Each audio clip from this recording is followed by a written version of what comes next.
Знаеш ли, че думите късмет, съдба, предопределение са несъвместими с християнството? Думата късмет произлиза от арабски език и означава съдба.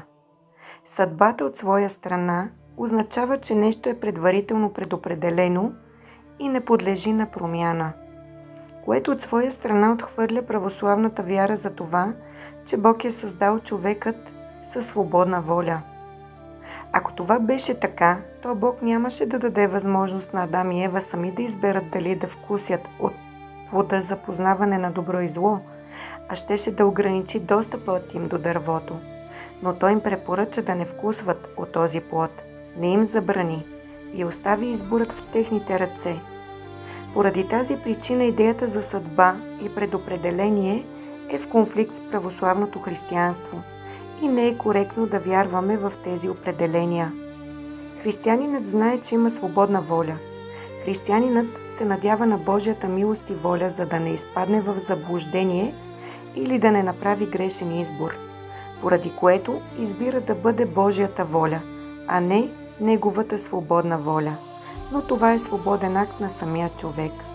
В християнството вместо късмет използваме благополучие, благословение, благоденствие. Вместо съдба, свободна воля и резултатите в живота ни са на базата изборите, които със своята свободна воля сме направили.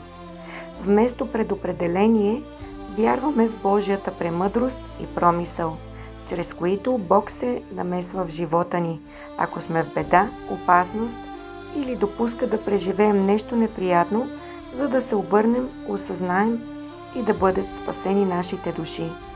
Свидетелство за това четем и във Второзаконие 30:19, където се казва: „Днес викам небето и земята за свидетели против вас, че положих пред вас живота и смъртта, благословението и проклятията, затова изберете живота, за да живееш ти и потомството ти.“ Ако това видео ти беше полезно, моля да подкрепиш каналът, като харесаш видеото и се абонираш за още видеа за християнски ценности, психично здраве и взаимопомощ.